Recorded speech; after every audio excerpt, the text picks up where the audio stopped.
Hello, my name is Gene Patrick, and I want to tell you about my situation and how I came to be in something I really, truly would never have been a part of if I knew then what I know now. It's about being a part of a Wyndham, and I'll tell you straight out, if you're thinking of visiting the location, yes, they do have beautiful resorts. The truth is they do have lovely resorts, but at all costs, do not buy and stay away from any presentation. But let me tell you what happened to my wife and I. My mother has a timeshare with RCI. She's had it for, I believe, some 22 years. That's going back some time. I didn't know anything about timeshare. I knew she bought it. I didn't know anything about it. I was a young kid, didn't care, but that was their thing. Fast forward, every now and then I would hear her say she had a block of time that she had to use, or else she would lose it for the year. So she would give it to different individuals, and generally speaking, she'd start with my older brothers and ask them if they wanted to go, because I was in no position at that time, nor did I care. It wasn't my thing. I came and went as I pleased, living on my own. But after I got married in 2000, she had approached us around, I think it was around 2005-ish. I think it was about 2005. She approached us and asked us if we wanted to use a block of vacation. Well, for that year we hadn't done anything special, so we figured, yeah, why not? Let's see what you have. Well, she gave us a week span and showed us on the computer, there's different locations that you can use, but only within a certain area. I guess RCI is rather restricted. My first time dealing with timeshare, I don't know anything about it, but I said, sure, why not? So we wound up staying in North Carolina, not too far from where the Wright brothers took off, by the way. We were fascinated with that. Being that it was in November, it was nice and quiet. I mean, we had a beachfront property.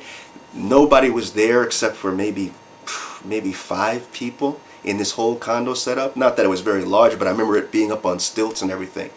It was pretty. It was nice. It was quiet. A little on the cold side, but being a videographer, I got a chance to film my actual first time, my first sunrise, from beginning all the way up till the sun was high up in the sky. I was pretty proud of that moment. I still have the tape. I use it every now and then. But the point being is that nobody came to us about anything selling timeshare, asking about timeshare, offering timeshare. The only people we heard from was the staff who came to do the occasional cleaning of the room. That's it. Beautiful place. Nice and quiet. Well, we got back and we enjoyed it. The kids loved it. It was a long drive for them, arduous, but still, nevertheless, they enjoyed it. So we figured it was a good experience. This was what timeshare was. You go to a vacation spot, you have a nice quiet vacation, and you come home. Well, a little later, let's say about 2 years, I think it was 2006 if I remember correctly, she asked us again. Actually, that was 2006. It was 2010 when she asked if we wanted to use a spot again. So we said sure, jumped at the chance, looked around, and we saw this spot called Wyndham in Myrtle Beach. Now, I myself have never been to Myrtle Beach, but I heard a lot of positive things about it. I decided, hey, why not? My wife said, sure, let's go. Stay at the Wyndham Resort on Myrtle Beach. Little cold time of the year, but hey, why not give it a shot? So we decided we'd go. We drove for 14 hours straight. You can imagine what that was like with 2 kids in the back saying, are we there yet? Are we there yet? I loved them to death, but driving in a car for that long is one of the worst things you can do to kids. Anyway, we finally got there. We were there a little early. Check-in time, I believe, if memory serves, was 2 or 3 o'clock. We got there about 1. Well, I went inside, gave all my information of who I was, asked if the room was ready. I knew it probably wouldn't be, but I figured I'd give it a shot. They said, no, it's not ready, but give us your cell phone number. We'll call you when it's ready. Gave them my cell phone number. Went back outside the car, and I was tired. I was sleepy. So I laid back with the kids in the car, and we slept for about an hour and a half. Finally, my phone goes off. Yay! Time to go inside. The room is ready. Go inside. Do the final paperwork. My wife and kids are bringing everything upstairs. But while I'm doing the paperwork, as soon as I finished signing whatever was necessary, giving them all my credit card numbers and everything like that, they sent me to a desk across the room. And this is where it got a little funky. When I went over to the other desk, they told me that I had to go to a particular member update, and if I didn't, I would be charged $77 for a gift, or at least the value of said gift, which really didn't make much sense to me. Mind you, my state of mind, I'm tired. But it didn't make any sense to me. Why would you send me a gift and tell me if I didn't go to this mandatory member meeting, which I'm not a member, that you would charge me for said gift? I mean, what's the definition of a gift? I'm tired. Fine. Chose a date. The 27th of November was a date that we chose. Fine, I'll go to this meeting for update or whatever. I'm not a member. I don't care. I just want a vacation. I was told that it would be 90 minutes, and here you can see the paperwork for it. It's 90 minutes. I'm supposed to go in there. Okay, fine. And you give me some gift. Okay. Well, November 27th arrived. It's 9 o'clock. We're supposed to be down there. So we go down to the meeting, to the excuse me, to the room that we're supposed to go to. I see a bunch of couples sitting around and different people walking in that you can clearly tell were part of hotel staff. And I'm wondering, what in the world is going on? I look at my wife. She looks at me like, well, I guess we sit down and we wait. About 20 minutes went by. They told us there's refreshments, which really weren't much. Some dried muffins, some cookies, some packets of iced tea, things of that nature. We go in there and we get called in by a woman, CSR. Her name is Tina Westbrook. And she's a thin, blonde girl. I suppose she's pretty for her age and everything like that. You know, top heavy, I'll say that much. Thin, slender, full of perk and ready to go. And she brings us into this next room where we see all these other couples sitting in little, somewhat cubicle areas of different tables, as if they take a round table and put a wall in between it so that two sets of people can sit on opposite sides and speak to different ones. Well, we wound up sitting on one table of such nature, and Tina sits us and begins telling us about her family. She's married to a husband. I think his name was Ivan. She's got a son named Tyler and a pet named Tiki, if I remember correctly. She's been with Wyndham for a number of years. She thanks God for every time she gets a chance to help people invest in their future with Wyndham.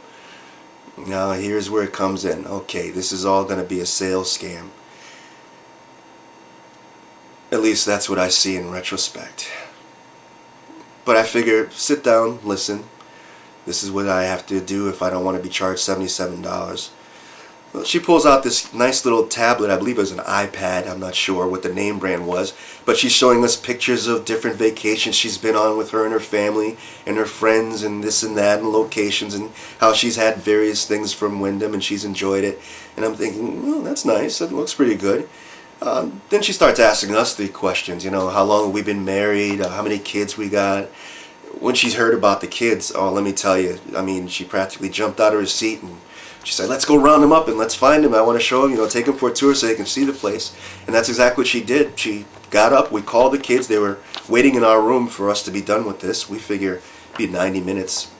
So far, it's pretty close to 90 minutes. Why are we rounding up the kids? Well, she brings us in and takes us into an elevator, and we shoot up to what was probably close to the top floor. I wouldn't say the top floor, but pretty close. And by this time now, you know, the 90 minutes is, you know, really drifting past. We're closer more to 12 o'clock. So after all this small talk and this stuff about Wyndham and about her and about us, and I'm thinking to myself, okay, isn't it about time for this to be over? I want to enjoy my vacation. I'm not here for this. But she shows us this room when we get out. She's on the way up. She's talking to my kids, and she goes, and I remember it, walking out of the elevator, taking the left, walking straight ahead to a far corner, left-hand side of the building. She opens up one of the doors there, and as we go inside, you've got this beautiful, luxurious room. I mean, this is a room fit for a prince. As for a king, don't know, but it certainly would do a prince very nice. You got these 3 large bedrooms. The master bedroom had a master bath. You got this huge kitchen, huge dining room. The place is just beautiful. I mean, I'm not going to try and minimize how nice it looked, especially when you have this view of the ocean through what is basically a large glass wall. I mean, it is just gorgeous. I'm thinking to myself, wow, this is impressive, very impressive. You know, I'll never say that the place was ugly. It was great. Even the room we stayed in was was adequate for what we stayed in. It was more than adequate. I liked it. The thing about it was that you know, this is not the average room. This is probably going to cost a person a lot more. But I just want to get this over with, so sat back and listened to be nice. Well, naturally, the kids were thrilled, the wife was thrilled, everybody's thrilled. Even I was taken by it, of course. And I remember asking if we could move into that room and stay there for that evening, and Tina said that she'd look into it. After about 5 minutes of looking around, you know, Tina took us back into the elevator. We went back downstairs. We sent the kids off, back to the room, and Tina sits down and tells us about becoming a member at Wyndham. And she asked if I was deeded into my mother's RCI. I don't know. I'm my mother's son. I've got 3 other brothers, 2 daughters. Am I? I have no idea. I don't even know what deeded means. So I told her I have no way of knowing. Well, she went on to tell us about how RCI in comparison to Wyndham was nothing, was much lesser. In a sense, it almost felt like she was a little condescending to them. But I didn't care. I don't know anything about RCI except I'm here on a vacation. I know nothing about Wyndham except for what you tell me. So as she's telling me all these things, you know, I'm listening, figuring everything out, you know, as she's going along, trying to make sense of it. Well, some of the things that she brought out about being an owner to Wyndham, she said that it's going up in value. That's a tax write-off and an opportunity to use in a broader sense than just going on vacation. For instance, she said if we were to become members of Wyndham, we could actually find friends who are going on vacation and utilize our points for them, and we'd get a lower fee for sending them on vacation. We keep their money for the difference. Now, when I first heard that, that's nice. Let me see if I got that right. If I have a friend who wants to go to a vacation and I can look and book a vacation cheaper than they can book it, I can give them a slight discount for their vacation, which will not match the discount I get, so I can keep the difference, but at the same time I'd be saving them some money. Who wouldn't jump at an opportunity like that? I mean, really, you're doing them a favor, you're doing yourself a favor for all the legwork. Morally speaking, I don't see anything, you know, bad about that. Sounds nice, you know, if it works out that way. Well, after that, she told us how, she sat down and she showed us how, on paper, what we had been doing all these years as a married couple for vacation was costing us more than it would be to be a member of Wyndham. On paper, looked like it made sense. You know, my wife turned to me and she said, yeah, that's about what we spend every year on vacation. I gotta say, looking back at that, it might have sounded good at the moment, but really minute to minute, year to year, we haven't really gone to any really super locations far away. We've gone to the Bahamas. We did a cruise for our for our honeymoon. Other than that, you know, Disney, little things like that. We haven't really gone anywhere far to justify this kind of cost. But at the moment, looking at, you know, the things that she had brought up, where have you gone? Yeah, it seemed like that. It did have that sound. It was actually, when I think about it, pretty deceptive, because it made it sound like every year we have to go on someplace special, when in actuality we didn't. Well, this led to lie number 1.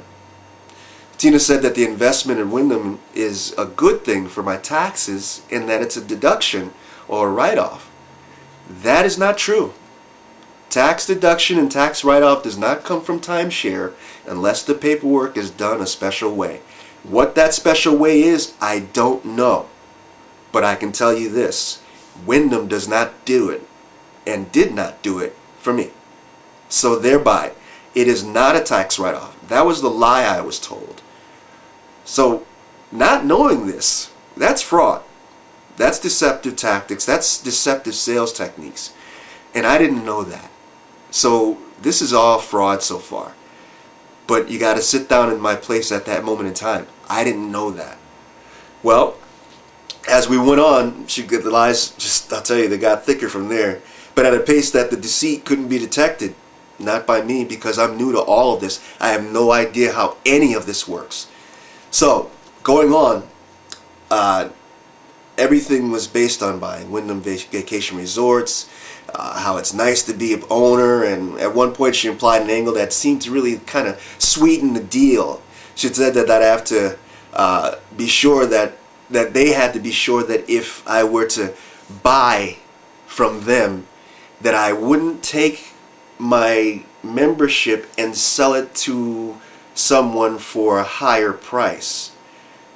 Now, when you hear something like that, they're telling me they have to be careful that I wouldn't turn around and sell my membership to someone else for a higher price range. How does that sound to you? That sounds like, wow, this has got to be so good, you should be selling it for more than what you're selling it for. Hey, why not turn around and try and sell it to somebody else for a greater deal? Again, knew nothing about timeshare. Didn't know a single thing. This sounded too good to be true. It was deceptive. It's not the truth. So anyway, as things went out, she pulled out the tablet and she started showing us more things, you know.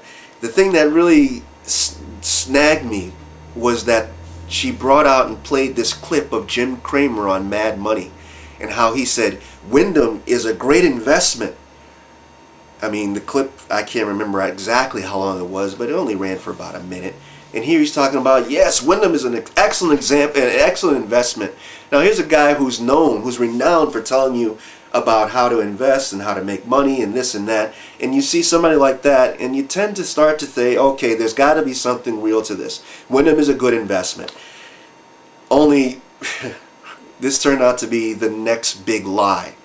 See, when Tina showed us this clip, I didn't realize until I did some research later on, much later on, which is close to present time, that whole clip was based on if you are a stockholder of Wyndham. I am not a stockholder of Wyndham.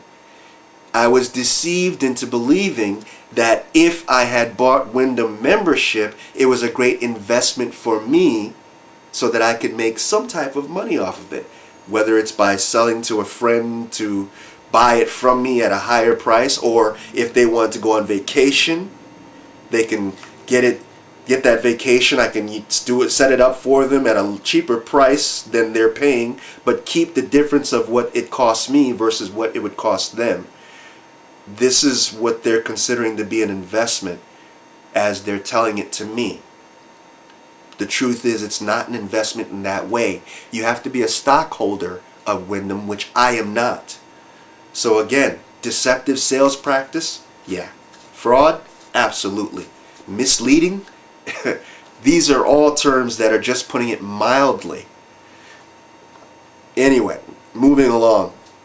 I mean, when you think about it, you look at the scenario. If I were to try and make money off of this by sending a friend on vacation for a cheaper price than they can buy the vacation for, let's say I actually did that because I wanted to make profit, and they go to a Wyndham resort, what do you think is going to happen when they arrive at that resort?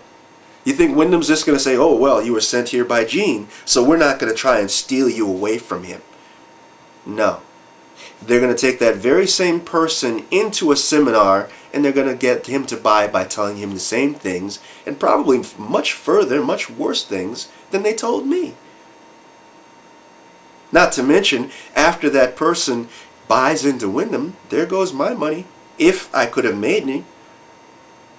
And then what? They're stealing my investment. Hostile takeover, however you want to say it. They're stealing my investment. So really, it's just killing 3 birds with 1 stone. 3. Now you ask, why am I saying 3 birds with 1 stone? Simply because of this. Since then, I've been called repetitively by the company to try and come down which would cost me a package, and bring a friend in included package, but they had to be up to certain criteria in order to invite them into this package. They had to be making so much, they had to be a homeowner, and they had to have so much of an income. And if I brought them with me, guess what would happen when they arrived and what would happen to me when I arrived? We would both be in the same seminar. So then here's how you kill the three birds. One, you're making me, who already would own Wyndham stock, buy more or pay at least for this trip, which doesn't make any sense if I would be an owner. Two, you're going to take my investment and you're going to take from him and make him pay. And three, you're going to try and upgrade my package. I'll get to the upgrading part later because that's exactly what happened to me afterwards. So you're killing three birds with one stone. How fair is that?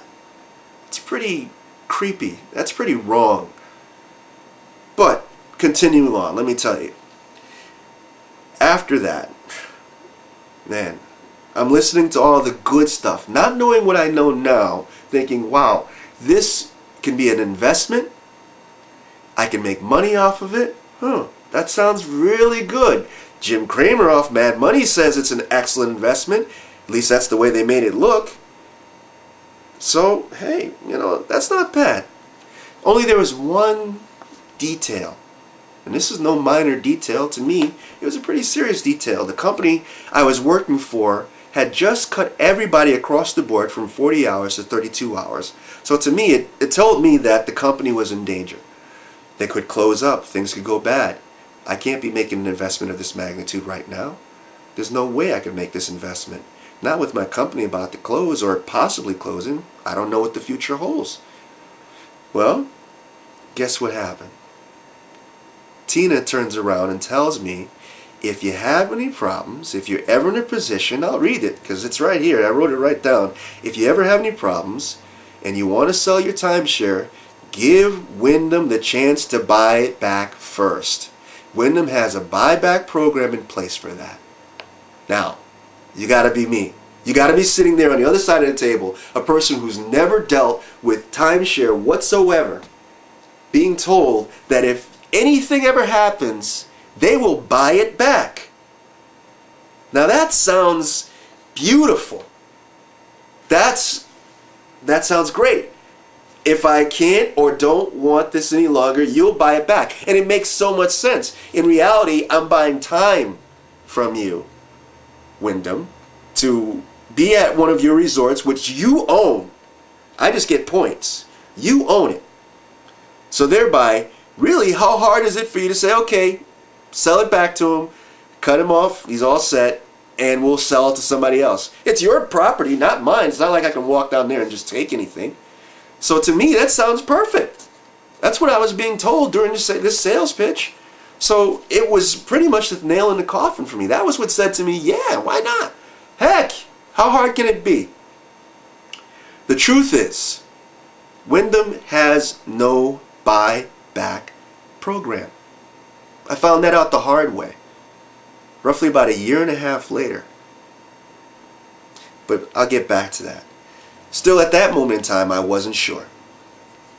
Now, this was supposed to be a 90-minute appointment, remember? Started at 9 o'clock. About this time, we're closer to like 3:45. I am tired. I am worn. I was supposed to be on vacation. I did not want to spend this kind of time on this matter. Granted, everything sounded great, looked great, all these details, but, I'm just tired, and I'm not sure about the job. And I do like the buyback program, but I'm really not up to this. So what did Tina do? Tina gets up, and she goes and gets her supervisor. Now, unfortunately, I don't remember the supervisor's name, but I remember my wife leaning over and whispering to me and telling me she reminds him of Forrest Gump, and immediately I chuckled because I could see it. So for that purpose, from here on in, I'm going to refer to him as Forrest. Now, Forrest comes down and he sits down, and Tina gives him a full rundown of everything that we talked about, the two kids, what we paid on vacation, how long we've been married. I mean, she catches him up to speed within a matter of seconds. Actually, about a minute. But she tells him everything about us and why we deserve to be Wyndham owners. So what does Forrest do? Forrest takes a look at all the writings that she's done, all the paperwork of this and that, and adding this and this together. And he makes a few changes, and he does this and that, and lowers the price. Now, to my surprise, I'm like, okay, he lowered the price. That sounds pretty cool. Then he asked me the question of all questions. This was the question that really kind of nailed it down for me. I did say nail in the coffin. This was the hammer striking the nail. He says to me, if we can get your monthly payments within this bracket, would you be willing to buy? I thought about it. I looked at it. Now, at this point, I'm thinking the day was long. Kids were suffering. I had enough, and I wanted to be done with this. I wasn't 100% sure. The monthly payments did look pretty decent. But then Tina pipes up and plays the final card. She plays the God card. Now, you probably wonder, what do I mean by God? She says, God wants you to enjoy life and be able to go to nice places. Don't you think your family is worth it too? Becoming an owner to Wyndham is the best way to go. And remember, if something happens, Wyndham will be there to take care of you with that program that I was telling you about, referring to the buyback program. At that point, yeah, it sounded right. Forrest pipes in. He chimes up and says, I understand the fear about your job and being at least with this investment, you'll be able to get ahead of things if it gets bad. Now, you got to think. To me, that sounds like a pretty good idea. Either you can do it or you don't. That's what he says. But you'll be missing out. It's that simple. Finally, I gave in. Moment of silence. My wife and I decided to sign up, and after all that, buying back, they'll buy back if I lose my job. That's what they said. They have a buyback program. Well, I signed up. Sure enough, I signed up. As it turned out, we found ourselves to be Wyndham timeshare owners. And at this, I didn't know what I was in for. And I wouldn't know for about another year. Can you believe that? About another year. See, October 11th, my wife and I decided that we would start using our VIP points because we were made VIP members. And it didn't take too long for us to decide that we returned to the same place again because we really thoroughly enjoyed Wyndham. Myrtle Beach has everything that you can really want on a vacation. Just about everything. I think the only thing I was missing was a bigger amusement park, but the place is loaded with things to do. So we decided we'd return again. Sure enough, we returned. Had a good old time. When we got there, we came in the warmer weather, actually. More people, lots more fun. The ocean was a little warmer. We really enjoyed it. We had a great time. Now, the thing about it is, when we got there, we were expecting that things would be a little different. We expected that since we were timeshare owners, we wouldn't even have to hear about going to some seminar. Wouldn't have to deal with anything. We were owners. We were VIP owners. So we didn't need to hear another timeshare, blah, blah, blah, this or that. If any updates we need to know, send it by mail. Guess what? When we got there, it was exactly the same thing. Mandatory 90-minute appointment to go in there and sit down and hear the same stuff again. Some updates about what they've done as far as Wyndham ownership is concerned. But then they went into trying to sell you another package, an upgrade to your package. Now, Jeff Michael was our presenter, and he told us about these new things in Wyndham, the point system, none of which now matters to me because really, after all that, all I can see is that this place is packed with lies and deceit, fraud, any type of measure to get anyone to buy from them. That's what this place is all about. Craig Riccioni, however you pronounce it, was our CRS who sat us down and he presented a package upgrade to us. And I looked at the package upgrade and I'm sitting there thinking, I can't believe this. Still, it's under the guise of lies, and I was listening, and some of it sounded nice, but then there was this point where, as he's doing all his work, he goes to get some information about our background again, you know, our membership and this and that. When he comes back, he tells us that our credit is golden. We can upgrade the package if we want to today, and this is the price, and changes the price down and for a better price and this and that, and goes through all these unique things to tell us this and that. And I'm thinking, I look at my wife and she looks at me like, our credit is golden. I know for a fact our credit is not golden. Nowhere near golden. Heck, if you were a medalist, it wouldn't be golden, it wouldn't be bronze, it wouldn't be silver. Golden. So as he's talking, he's got the papers right there clear on the desk for me to see, and I look at the number. Our credit rating is below 650, I'm not afraid to tell you, at least at that time period. It's gone up since, yes, but it was 650. It was beneath 650 at that time. And here he is telling me my credit is golden? Craig's lying to me. And then it really smacked me. You mean all of this is lies? All of this is deceit. All of it. Not a lick of it is worth the time to invest. And it's not an investment. I remember when we sat down with, if I can remember her name, the woman who did our paperwork for the signing up. Let's see, I believe I wrote it down here.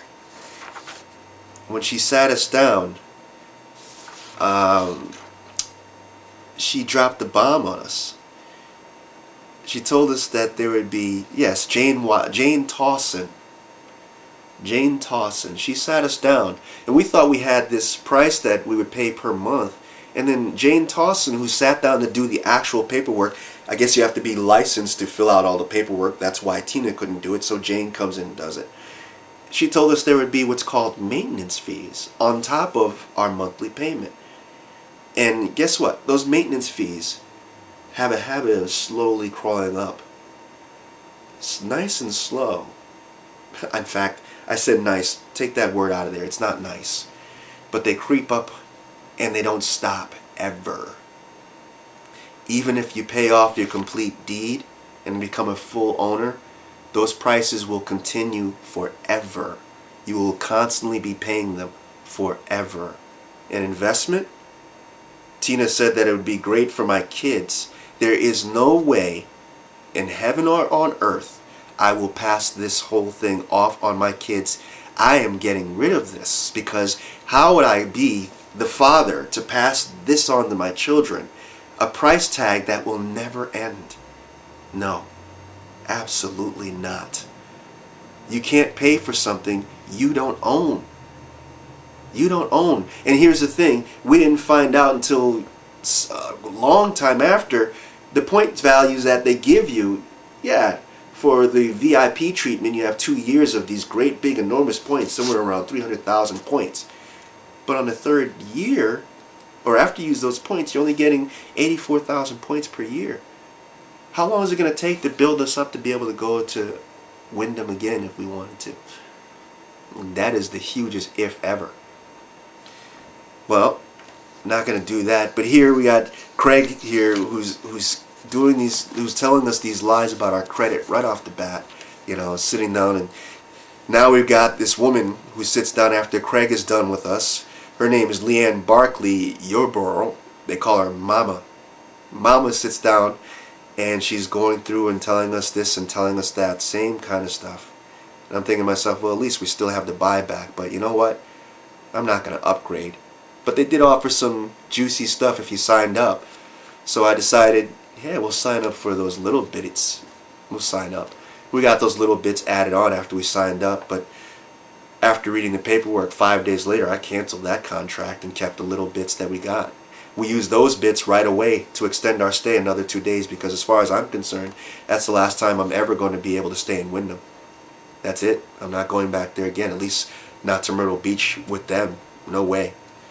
Well, thought about it, looked everything over, and started to do some research. Sadly, that same year of 2011, I lost my job. Now, this is where it really gets bad.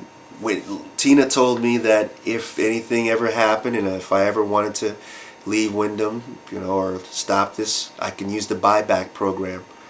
Well, I texted Tina because she keeps in touch with us, or at least kept in touch with us. She sent us pictures. In fact, hold on.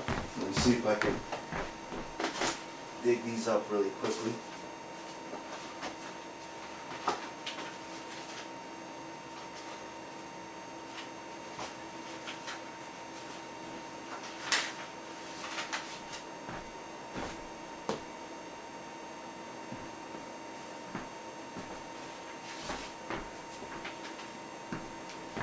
Yeah, here we go. She sent us a Christmas card of her. I don't know if you can see that. That's Tina and her husband and son. You know, that's cute. I thought that was interesting, to say the least. She sent us that in December of 2010 because she was so happy that we had bought. And, you know, that's great, fine and dandy. But as time goes on, I find out the hard way that she had been lying to me. She'd been lying to me a lot. Anything for that sale, right? That's you know, I really was killed by that. She texted me back and let me know that here it is. She's telling me that she let's see if I can show you some of the key points here. This was in when she had called us to let us know, "Hi Gene, Melissa, and Alex. Hope you're having a great time. I just wanted to say what a pleasure it was to meet you, and how happy I am that you could be here. You could be whatever. Help you be have a great time on the beach. God bless you and your family. Thank you very much." I tell her I'm happy. You know, everything seems so great with the future of Wyndham and vacations and blah blah blah. Well, as time goes on, you know, every now and then we're texting each other back and forth about it. And August of 2011, this is the text that really killed me. "Dear Tina, I'm hoping you remember us, Gene and Melissa. I've been out of work since August of 2011 and we can't handle this timeshare any longer. We're down to the essentials and you said that Wyndham can buy it back. Not looking to make a profit, just don't want to go into fault. Please help us. I'm sorry to hear this for you guys. I've just recently resigned from them only because I have a longer hours for us, and my son is going to school." Let's see if I can scroll up on this. Yeah. Blah blah blah. And then she goes on to tell us, "Plus my health is off and on, so it's been," forgive my hand tremble there, "it's been a struggle. My mother-in-law lives in DC area, has breast cancer and had surgery." I mean, this stuff, hey, I feel for you. I'm sorry about that. You know, I really feel bad about that. But this is the part that really kills me. Was this is what kills me. This is again from Tina. "Since you still owe on Wyndham deed and they think there is more, still have to see Doc every day for 6 weeks and possible more surgery and radiation. She's 84 years old. Since you still owe on Wyndham deed and is no buyback, a lot of owners in your position choose to sell, refinance, or rent other points via friends, family, colleagues, and internet. No buyback. No buyback." How do you think I felt about that? No buyback. This is the same person who sat us down, Tina Westbrook, and told us they had a buyback program, and now there's no buyback. Further, she no longer works for the company. I mean, you have all the proof here. No buyback. Then she says, "I can have the deeding department call here." Deeding department here? How can she not work for one if she's telling you that it's here? "Call you and give you some info if you would like. You are all in my prayers. May God bless your family. T." The God card, again. I wonder which God she's talking about. No doubt the one that filled her with lies and allowed her to say these things. Well, Tina was a representative of Wyndham when she wrote all this back. When she set us up, when she had us fill all this information out, when she put it all together. I don't have any words really to explain what this did. Fraud, deceptive practices, scams and lies. That's what Wyndham is. And based on what happened to us, there's no question that if we released, that we need to be released. We must be released because we bought this under deception and fraud.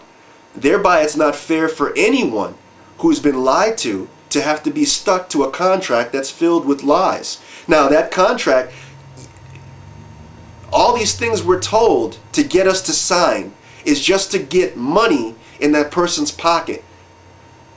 You know, it's not the same as buying a car. No, not at all. You go shop around for a car. They want you to buy then and there. If you don't buy, then they look down upon you. I saw a few people who were actually treated kind of rough because they chose not to buy. They're getting rich off the sweat, off your back, and off the green in your pocket. I'll tell you this to close it all off, really, to make a conclusion of it all. Enjoy your life at your pace. Go where you want to go. If you can't go where you want to go, keep what you got till you get what you need. What you don't need is to be trapped in a contract filled with lies by the salesperson. Your salesperson at any Wyndham resort is going to lie to you. If you don't believe me, search Wyndham and use scam, fraud, deceptive techniques, lies in your search engine and see how much you come up with. Check with the BBB. They're being nailed left and right by people like myself who have been taken by such actions. Don't dare buy Wyndham. If you get a free vacation, looking back, if this were me getting a free vacation to go to Wyndham, and they were trying to give me a gift which turned out to be 2 IMAX cards and a dinner, and if I didn't go, they would charge me for that gift. Give the damn gift back. Don't charge me for something I don't want. Take your gift. I can treat myself to IMAX and dinner. I don't need your gift, nor am I interested. I just want to sit in my room and go on the beach. I'm not here to purchase anything but souvenirs and my own food and my family to have a good time. I do not need to buy and help stockholders make money off of my money. That's not fair. That's not right. And Wyndham needs to step up and make sure that this doesn't happen to other people. But I'm warning you because they're not going to. That's why their stock is going through the roof right now. If you hear this and you see this, don't go to Wyndham to buy anything but a room for the time you're there. Do not invest in any timeshare. If you really want to invest in timeshare, I'm sure there are legitimate other more cost-effective ways that will not drain your pocket or your future. Wyndham, I'm not going to be part of you anymore, and I will spend the rest of my time as a videographer. I'm an expert. I will spend the rest of my time making sure people know to stay away from you.